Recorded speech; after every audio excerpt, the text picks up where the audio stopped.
chain keeps me sink only in the dark. Even so you came to me and gave me plan way. From the start you prepared. Yes, I will follow way to you. Follow way to you.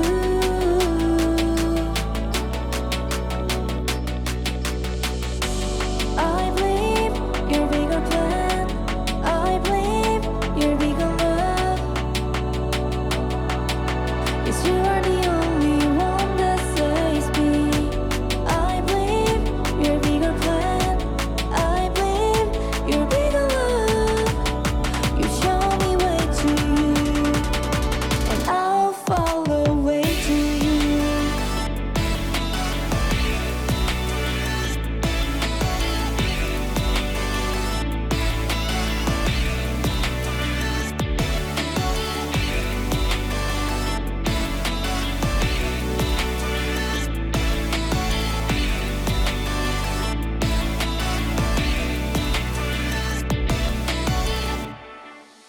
The only way to you that will never be close. The only way to you, you never let us down. Only way to you that will never be close.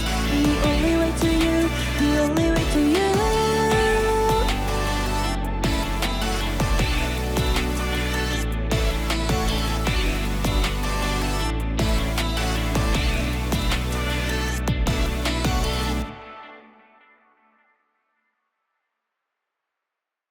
기도드리겠습니다. 좋으신 아버지 하나님 감사드립니다. 오늘 하루도 귀한 생명 주시고 이 시간 하나님의 말씀을 귀하게 나눌 수 있도록 은혜의 시간을 허락하여 주심에 감사를 드립니다. 특별히 하나님의 부름을 받고 또한 아버지 하나님 호서의 선지동산에서 귀한 비전을 꿈꾸며 나아갈 우리 귀한 호서인들에게 하나님이 주시는 귀한 축복을 아버지 하나님 말씀으로 함께 나누며 아버지 하나님 귀한 시간을 갖고자 합니다. 이 시간 주님께서 함께 하여 주시고 특별히 아버지 하나님 뉴 노멀 시대, 포스트 코로나 시대에 우리 젊은이들에게 희망이 되고 소망이 되고 도움이 되는 아버지 하나님 주님이 주시는 메시지가 될 수 있도록 이 시간을 주님 축복하여 주시옵소서. 모든 영광을 주님께 올려드리고 우리를 사랑하시는 예수 그리스도 이름으로 기도드리옵나이다. 아멘. 반갑습니다. 저는 대전에서 복음창고 교회를 섬기고 있는 허대영 목사라고 합니다. 오늘 우리에게 주시는 하나님의 말씀은 데살로니가전서 5장 18절 말씀입니다. 신약성서 333쪽에 있습니다. 제가 읽어드리겠습니다. 범사에 감사하라. 이것이 그리스도 예수 안에서 너희를 향하신 하나님의 뜻이니라. 사랑하는 호서인 여러분, 오늘은 고난을 해석하는 방법이라는 제목으로 하나님의 말씀 잠시 동안 나누도록 하겠습니다. 전구가 환하게 빛을 발하는 이유가 혹시 여러분들은 무엇인 줄 아십니까? 요즘 LED 전구다 여러 가지 다양한 전구가 있지만 오늘 제가 말씀드리는 전구는 백열 전구입니다. 다시 한번 전구가 환하게 빛을 발하는 이유가 여러분 무엇이라고 생각하시는지요? 바로 필라멘트 때문입니다. 그런데 이 필라멘트는 전기를 흐르지 못하게 하는 저항을 가지고 있는 것입니다. 즉, 전기의 길을 막는 역할을 합니다. 전구 안에 전기가 흐를 때 그 안에 있던 필라멘트는 전기가 가고자 하는 길을 막습니다. 그러나 그것 때문에 전구는 밝게 빛납니다. 그래서 저는 이렇게 표현합니다. 전기가 고난을 만나면 밝은 빛을 비춘다고요. 삶 가운데 처하는 고난의 문제들이 때로는 우리를 너무도 어렵게 할 때가 참 많습니다. 힘들게 합니다.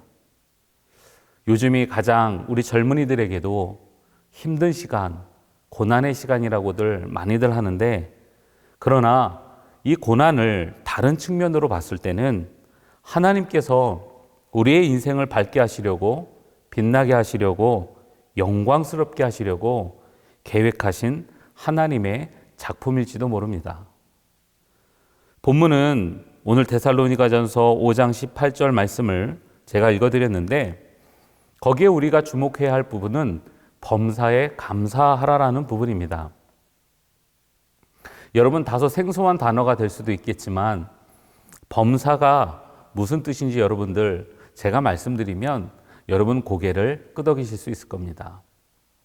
범사라는 단어는 모든 일을, 모든 상황을 의미합니다. 다시 말씀드려서 모든 상황 속에서 감사하라는 것, 그것이 범사에 감사라는 뜻의 해석입니다. 모든 일, 우리의 인생 가운데 기쁠 때나 슬플 때나 눈물 흘릴 때나 고난을 만났을 때에도 우리는 감사해야 한다는 말씀을 하고 있는 것입니다.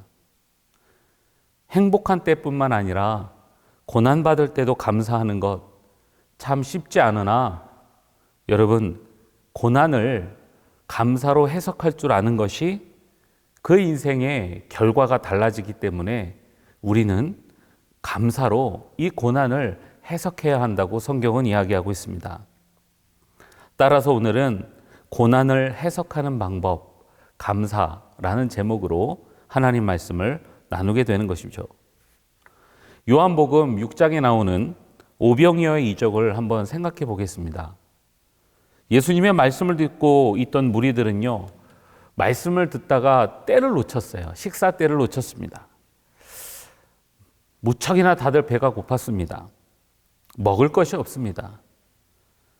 그런데 예수님께서 제자들에게 이 무리들을 먹을 것이 있는지 물어보셨습니다. 이때 제자들은 얼마나 많은 사람들이 있는데 이 사람들을 먹일 수 있겠냐며 원망하고 불평했습니다. 우리가 여기서 주목해야 할 것은 뭐냐면, 우리는 먹고 사는 문제가 발생하면 항상 원망과 불평을 하게 된다는 것이죠. 특히 요즘 살기가 참 녹록지 않다라고들 말하는데, 모자란 상황에서 우리는 원망하고 불평할 때가 참 많습니다. 그런데 뒤지고 봐도 있는 것이라곤 보리떡 5개와 물고기 2마리, 턱없이 부족한 것이었습니다. 이런 상황에서 예수님은 11절에 보면, 요한복음 6장 11절에 보면 축사하셨다라고 말씀을 하고 계십니다. 축사의 의미가 무엇이냐면, 한자어인데 빌축자에 살해할 사자, 이것이 만나서 만들어진 단어로 축사는 감사의 기도를 드렸다라는 뜻입니다. 이 부분을 영어 성경은 He gave thanks to God라고 이렇게 말하고 있는데, 예수님께서는요, 불평과 원망, 다시 말하면 어려움 속에서 감사의 기도를 우리에게 가르쳐 주셨다는 것입니다. 여기서 여러분들, 우리 인생은 늘 타이밍이 중요하다고 말하는데, 여기서도 중요한 타이밍이 등장합니다. 고난을 만날 때가 바로 감사의 타이밍이라는 겁니다. 감사의 시점을 여러분들 잘 주목해 보시기 바랍니다. 오병이어로 5,000명을 먹이고 12광주리가 남은 기적을 일으킨 후에, 그 기적 후에 하나님이 감사하셨다는 뜻이 아닙니다. 예수님께서 그것을 기적 후에 감사하셨다고 말씀하시지 않았습니다. 기적을 베풀어 주셔서 감사합니다, 이러한 감사가 아니라는 뜻입니다. 모자라는 순간, 모든 사람이 불평하는 순간에 감사하셨습니다.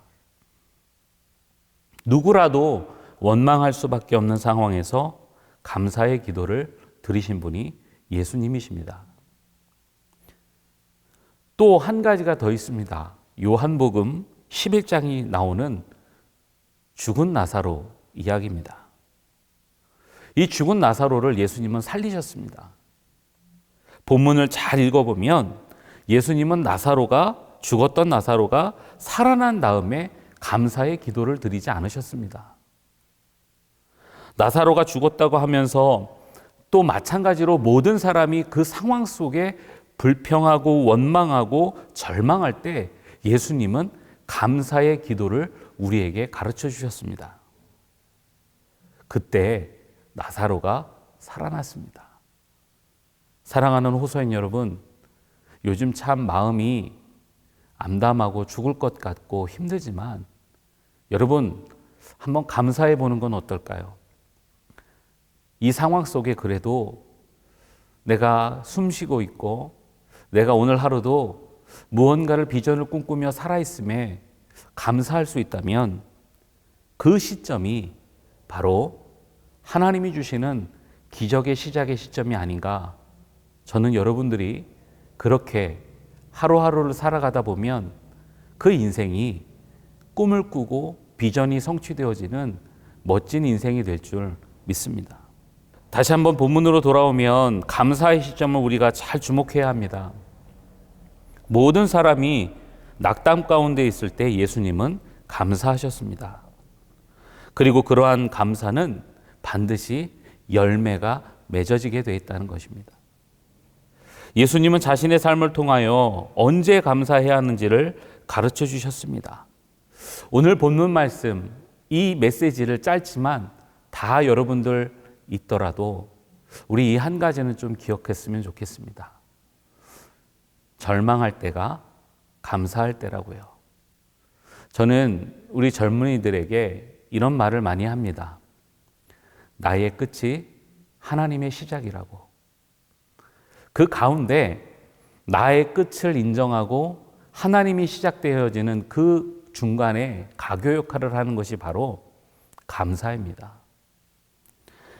여러분, 많은 사람들이 참 요즘 열심히 사는 것을 볼 때 때로는 목회자로서 도전도 되고 특히 우리 젊은이들이 무언가를 위하여 열심히 준비하며 나가는 모습을 볼 때마다 참으로 저에게 은혜가 되는 것 참으로 많습니다. 그런데 그러한 열심 속에서도 그러한 성실 속에서도 참 마음과 뜻대로 되지 않는 것이 우리의 삶이 아닌가. 여러분, 그때 우리 한번 감사해 보는 건 어떨까요? 제가 한 사람을 소개하고 싶습니다. 그 사람의 이름은 마크라는 사람인데 그는 원래 플라스틱 제품을 가지고 도움을 짓는 사업을 했던, 그래서 그 사업으로 크게 성공했던 그런 사업가입니다. 그의 사업은 너무나도 승승장구했고요. 너무나도 잘 됐습니다. 그런데 내가 아무리 열심히 하고 잘 되더라도 한순간에 무너질 수 있는 것이 우리의 인생입니다.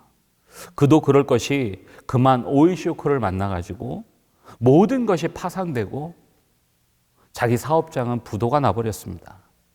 아무것도 남은 것이 없게 되었습니다. 남은 것이라고는 창문 깨진 자동차 한 대, 낡은 자동차 한 대. 그는 깨진 유리창 틈으로 차갑고 매서운 겨울바람이 불어오는 그 차를 몰고 어디서든 일을 해보려고 이곳저곳 다니다 보니까 차에 기름이 떨어진 거예요. 주유소에 들어갔습니다. 주유소 직원이 물었습니다. 가득 넣을까요?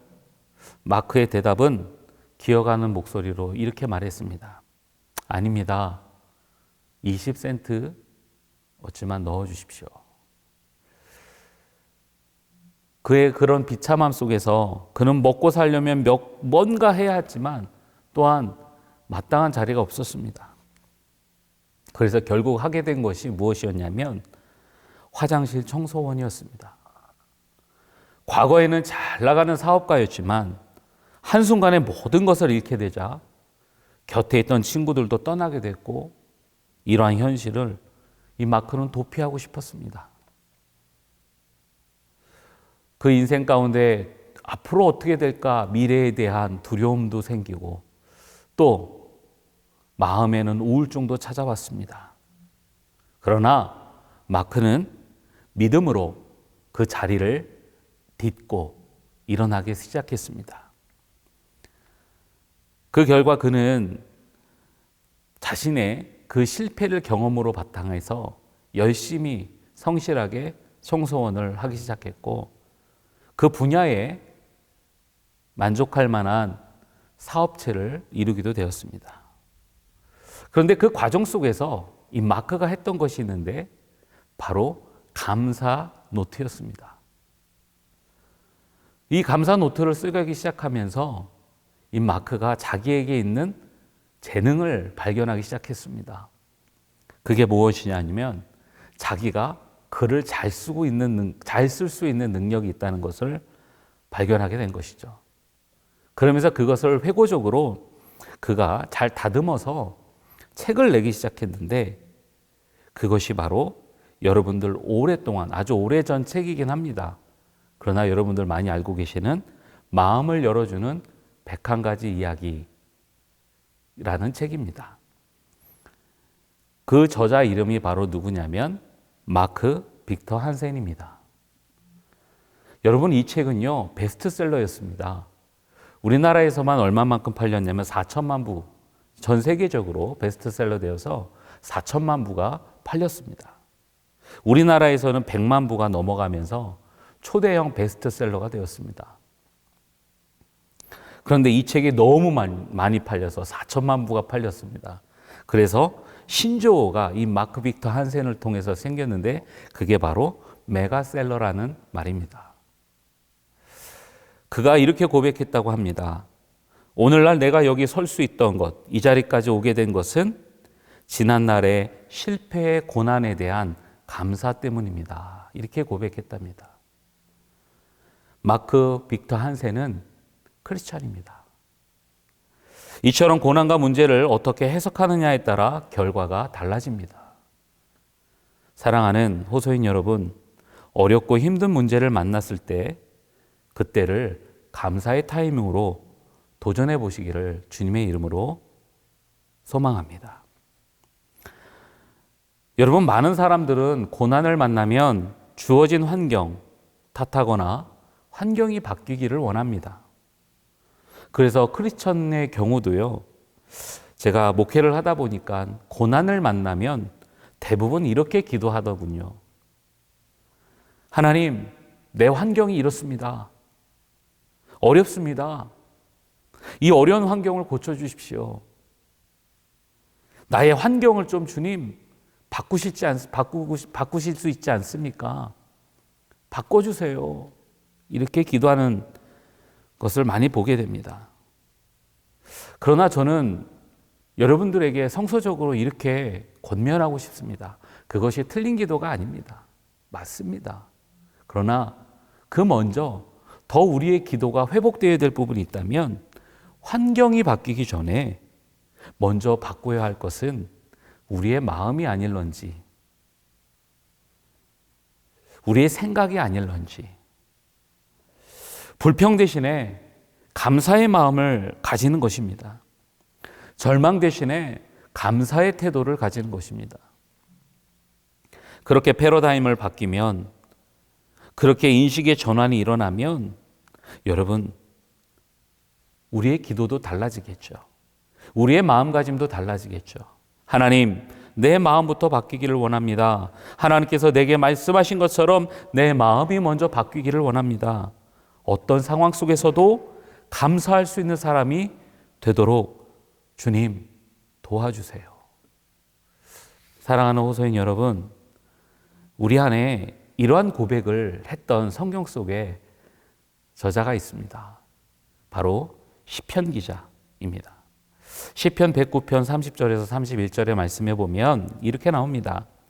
내가 입으로 여호와께 크게 감사하며 많은 사람 중에서 찬송하리니 그가 궁핍한 자의 오른쪽에 서사 그의 영혼을 심판하려 하는 자들에게서 구원하실 것이미로다. 시편 기자는요, 인생의 여러 순간마다 하나님 앞에서 감사하고 있었습니다. 그가 환경적으로 봤을 때는 궁핍이라는 단어를 언급했습니다. 왜요? 궁핍할 때가 있었거든요. 고난 가운데 있었을 때가 많았거든요. 그래서 그 가운데서 이 시편 기자는 이렇게 얘기합니다.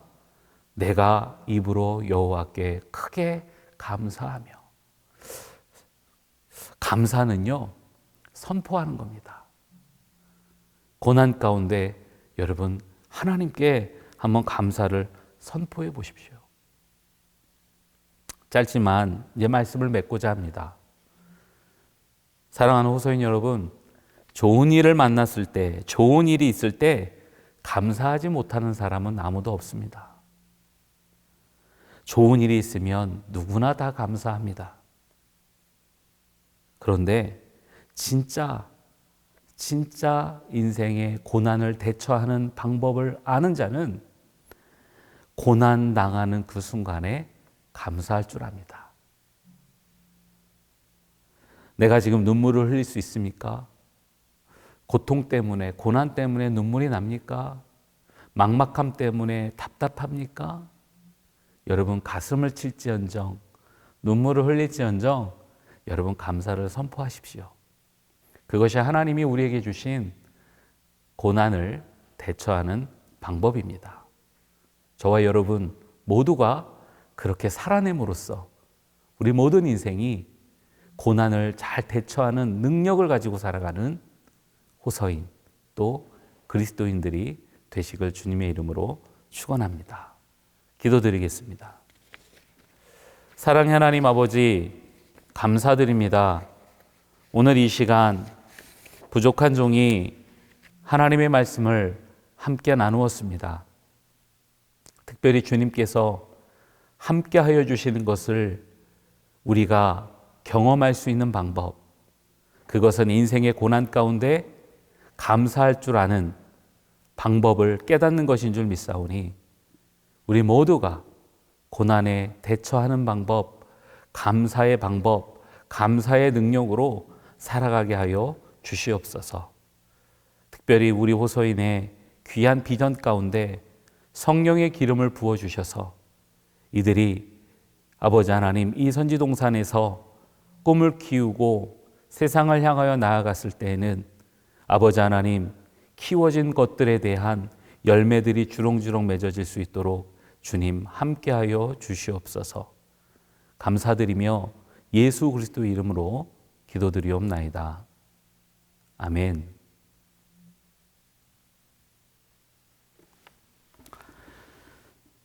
이제는 우리 주 예수 그리스도의 은혜와 하나님 아버지의 무한하신 사랑하심과 성령님의 내주감화 감동, 교통 역사하심이 인생의 고난을 감사로 대처하며 슬기롭고 지혜롭게 살아갈 하나님의 방법 속에 있는, 하나님의 계획 속에 있는 우리 호서인들에게 이제로부터 영원토록 임마누엘로 역사하여 주시옵기를 간절히 축원하옵나이다.